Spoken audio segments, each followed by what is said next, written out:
Alright. Let's get this party started, shall we?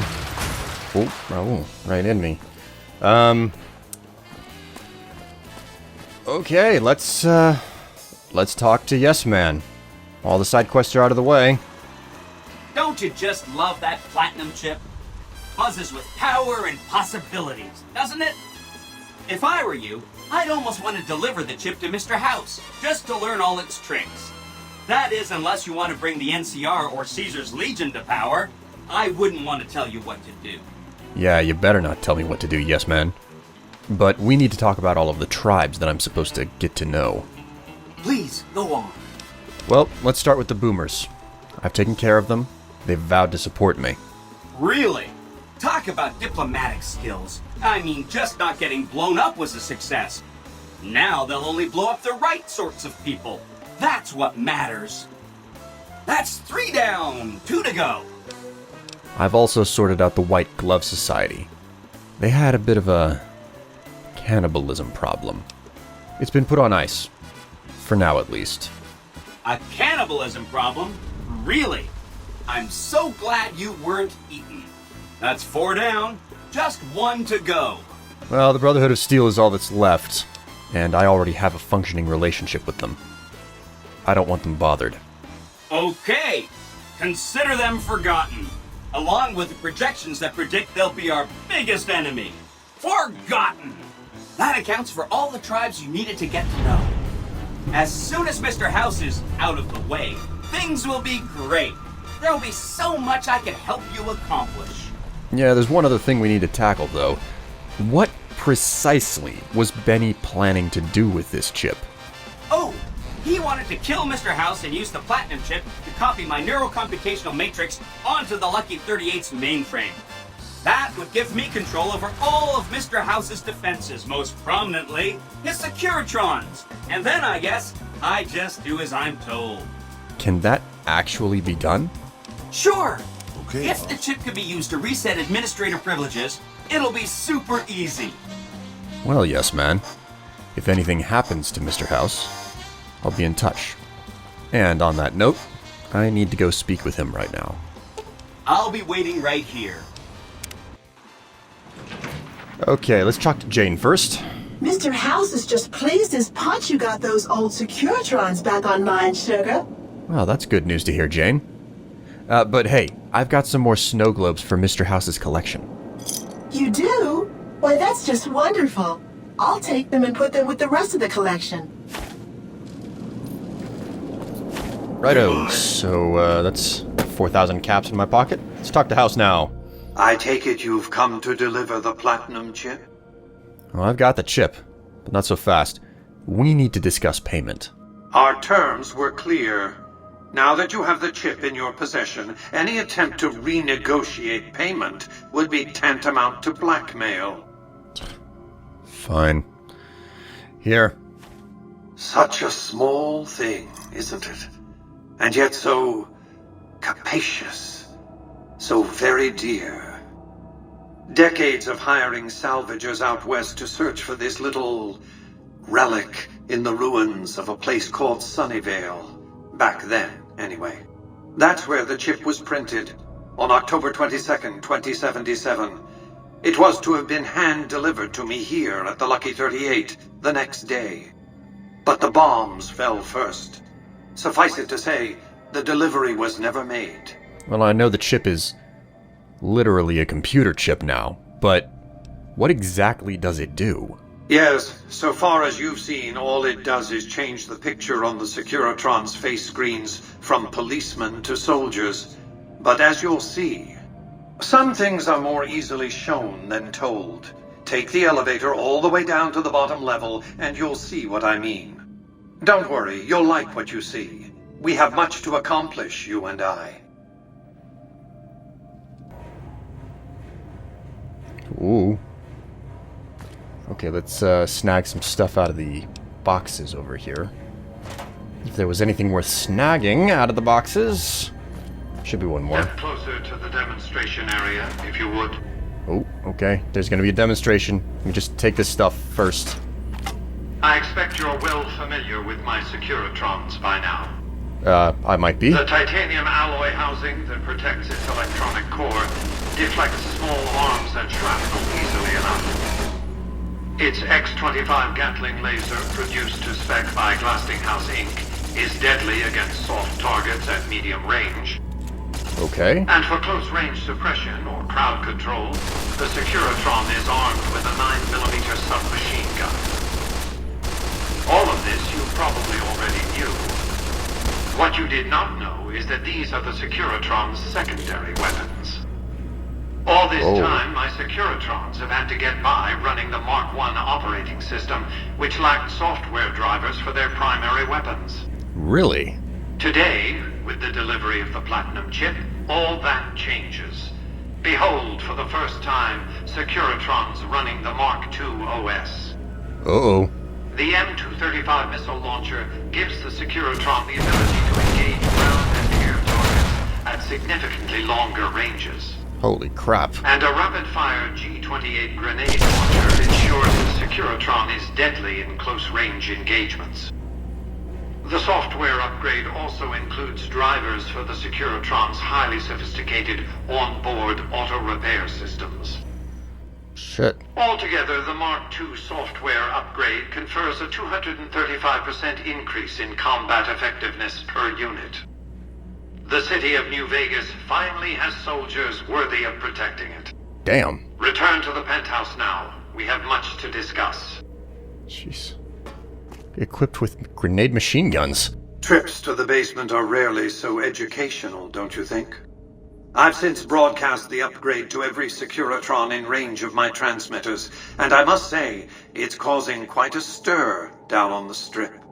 Hold on a minute. So you think that your Securitrons can defeat Caesar's Legion and the NCR? Why would I want to go to war against the NCR? They're my best customers. If their leaders weren't scheming to steal Vegas out from under me, I'd have no troubles with the NCR at all. The foundation is laid. My Securitrons on the Strip are upgraded, and those at the fort ready for action. Now it's just a matter of adjusting the attitudes of some lesser groups while we wait for Caesar's Legion to attack Hoover Dam. Well, it's been a while since we last talked. I have a couple of questions I want answered. What did you want to discuss? Well, let's start with some more trivial matters. I've been running around getting to know the families of the Strip, and... well, were you aware that the White Glove Society used to be cannibals? Yes, of course. But refraining from those dietary practices is a primary requirement of their contract. They've been good to their word. Put together one hell of a resort hotel, too. From what I hear, I'd want to eat at the Gourmand every night, if I were ambulatory. What else did you want to discuss? Well, how about your snow globe collection? I'm pretty surprised that I can make so many caps off of such useless little knickknacks. What of it? I enjoy them. There's something about a little diorama set inside a glass dome that I find pleasing. If you run across any out in the wastes, turn them in to Jane. She'll compensate you. Well, something else I'm curious about, House. Vegas. Before the war. It's become rather clear to me that you are not a man born after the war. How exactly you've survived this entire time is still a mystery, but what was this place like before the bombs fell? It was a place of splendor. As magnificent as today's Strip may seem, it's but a shadow of the neon paradise that was Las Vegas.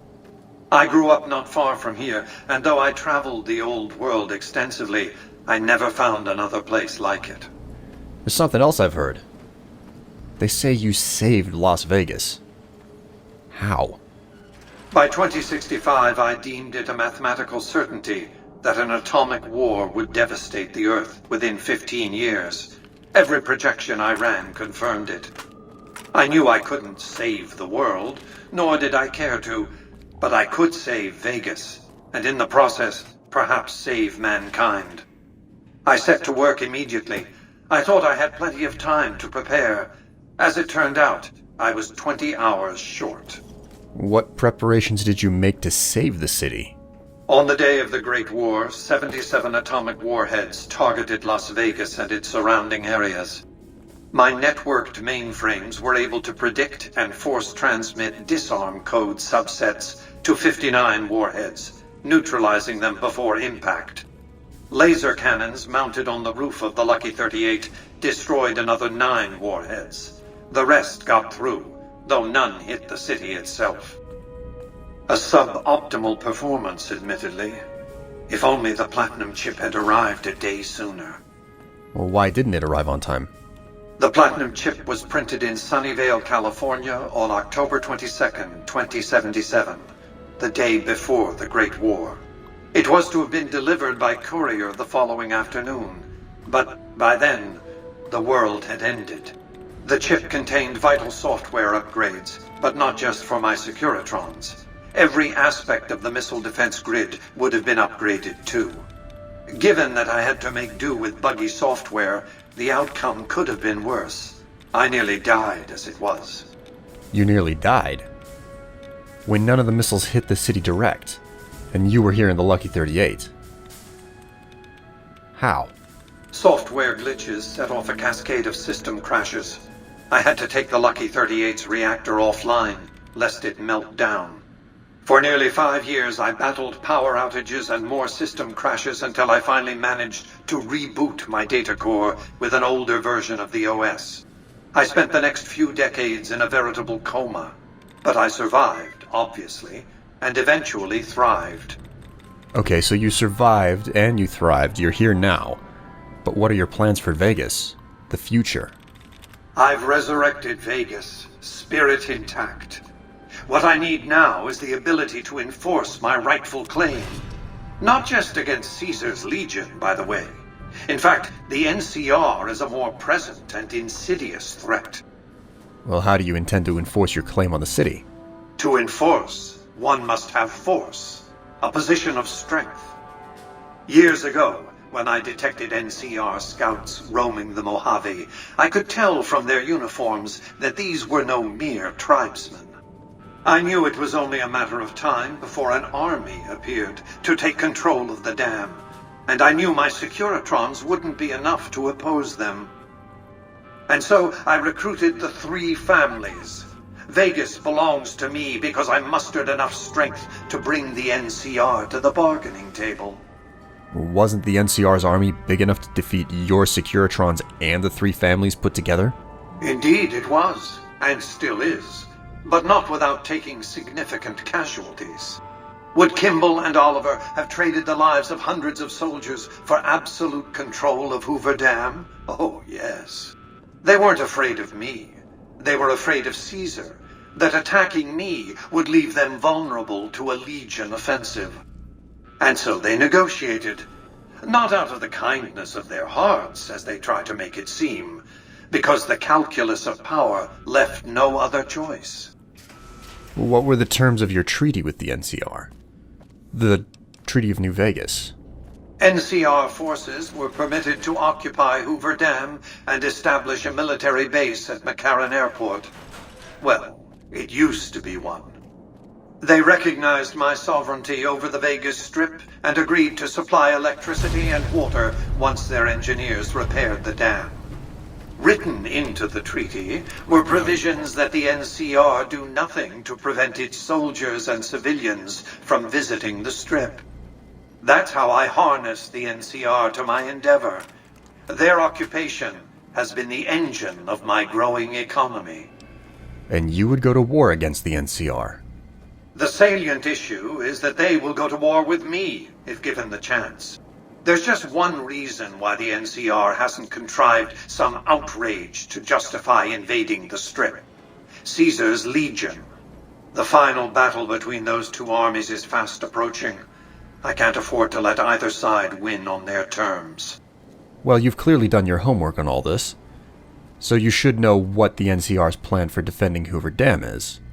General Oliver's strategy, or tunnel vision, as I like to call it, has been to mass troops at Hoover Dam. He wants to outfight the Legion in a straightforward slugging match, and then, when they rout, pursue and destroy them in detail. A crushing, decisive victory of this sort would overshadow the tactical ingenuity of Chief Hanlon's defense 4 years ago, you see. And I'm assuming you have a different battle plan. A good deal should be obvious to you by now. I won't spoil the rest by talking out of turn. So say you keep control of New Vegas. What happens next? New Vegas is more than a city. It's the remedy to mankind's derailment. The city's economy is a blast furnace in which can be forged the steel of a new rail line running straight to a new horizon. What is the NCR? A society of people desperate to experience comfort, ease, luxury. A society of customers. With all that money pouring in, give me 20 years and I'll reignite the high technology development sectors. 50 years and I'll have people in orbit. 100 years and my colony ships will be heading for the stars to search for planets unpolluted by the wrath and folly of a bygone generation. And in the meantime, you'd rule Vegas as some kind of dictator. I prefer the term autocrat. I would rule as a chief executive. I would not answer to a board of directors or any other entity. Nothing to impede progress. If you want to see the fate of democracies, look out the windows. And what's to keep you from abusing your power? My judgment. I have no interest in abusing others, just as I have no interest in legislating or otherwise dictating what people do in their private time. Nor have I any interest in being worshipped as some kind of machine god messiah. I am impervious to such corrupting ambitions. But autocracy? Firm control in the hands of a technological and economic visionary? Yes, that Vegas shall have. The next step is to add the Boomers' considerable firepower to my growing arsenal, or at the very least, ensure their neutrality. Well, you don't have to worry about the Boomers. I've already been in contact with them, and they vowed to help me. Well done. The Boomers' firepower may prove an advantage when the battle for Hoover Dam comes around. Your next assignment would have been to investigate the Omertas, but you managed to foil their scheme before I could put you to the task. I should compensate you as though it were an official assignment, however. Wouldn't want to disincentivize your proactivity. Yes, the little mess with the Omertas. They thought that they were clever, but their scheme wasn't too complex. Not at all. Neither was unraveling it. Arrogance was their undoing. There might be a lesson in that. But moving on, your next assignment is to locate and destroy remnants of the Mojave chapter of the Brotherhood of Steel. The NCR nearly did the job at Helios 1 a few years ago, but there seem to have been survivors, unfortunately. Given the Brotherhood's fanatical views on technology, they can be counted on to oppose my regime. Please, put them out of my misery. Well, they're not that difficult to find. The Brotherhood is holed up in Hidden Valley. You're absolutely right. You must have had run-ins with them, as have I. Since 2278, I've lost 5 roaming Securitrons near Hidden Valley. I didn't receive any clear video of the incident, but telemetry from the units destroyed indicates they were attacked with energy weapons. It's obvious that the Brotherhood has a base in Hidden Valley or thereabouts. Finding it won't be easy, but getting inside will be the real trick. House, I already have an existing relationship with the Brotherhood of Steel. I don't suppose there's any chance of a diplomatic solution, is there? We're talking about a coterie of bulging-eyed fanatics who think all pre-war technology belongs to them. They'll never accept my using an army of robots to defend New Vegas. While it's a fight I can win, I'd rather sidestep it altogether. There are a couple of things I need to ask. A few questions, and then you'll handle the Brotherhood, I hope? What can you tell me about the Brotherhood of Steel? What do you know? They're a terrorist group, basically. Militant, quasi-religious fanatics, obsessed with hoarding pre-war technology. Not all technology, mind you. You don't see them raiding hospitals to cart away auto docks or armfuls of prosthetic organs. No, they greatly prefer the sort of technology that puts people in hospitals. Or graves, rather, since hospitals went the way of the dodo. Well, alright, you're making some really good points, but you seem to really hate the Brotherhood. Like in an emotional way. Why? Because they're ridiculous. Because they gallivant around the Mojave, pretending to be knights of yore. Or did, until the NCR showed them that ideological purity and shiny power armor don't count for much when you're outnumbered 15-1. The world has no use for emotionally unstable techno-fetishists. Just wipe them out, will you? I really don't want to, House. But despite how emotional you are on this subject, I really can't argue with the logic you've presented me. Felt the same about it in a certain way myself. I'll take care of them. I'll talk with you later whenever the job is done.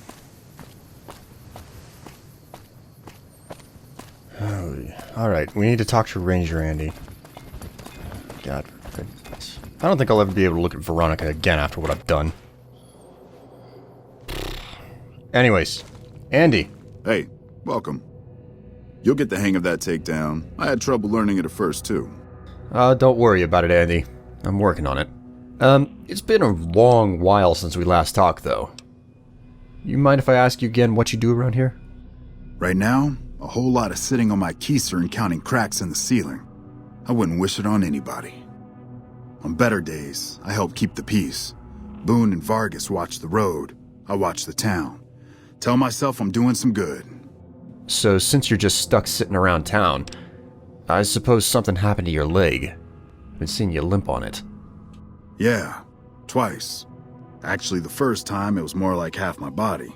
Knocked me out of the Rangers. This time, it's mostly just reminded me how useless I've gotten. What happened? A few years back, we get a tip that some Legion slavers were holed up in this burnt-out house a few clicks from where we were stationed. We get there and it's deserted. No sign anyone's been there. I mean, nothing. As we're leaving, I hear something behind me. I turn around and there's this kid, just skin and bone, and he's looking up at us and he's scared half to death. Been hiding in a closet. What'd you do? I go to grab him out of there and I notice he's holding something in his hand. Something metal. He shuts himself back in the closet and that's when I see the grenade he's left by my feet. They do it a lot, the Legion, using kids. They know we'll hesitate. Anyway, that was the first time. Second time, I fell down those stairs in front of the motel, just in case I got to thinking I'd put it all behind me. Andy, your body is injured, not your mind. You're kidding yourself if you think you're useless. Huh. People don't exactly line up to find out what's in my head. Can't remember the last time someone suggested I knew something worth knowing. You know, maybe there's something I can do for you. Since you've gone to all the trouble of flattering a crippled old soldier, there's a move we have in the Rangers for knocking an opponent off his feet. Saved my butt a bunch of times, maybe it will for you too. Let me show you how it's done. You've learned the Ranger Takedown special move. To use this technique, initiate a power attack while moving backwards. You'll drop your opponent to the ground.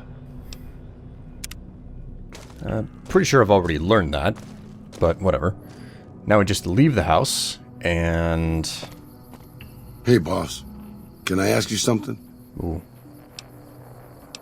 Something on your mind, Raul? What do you think of guys like Ranger Andy? Andy?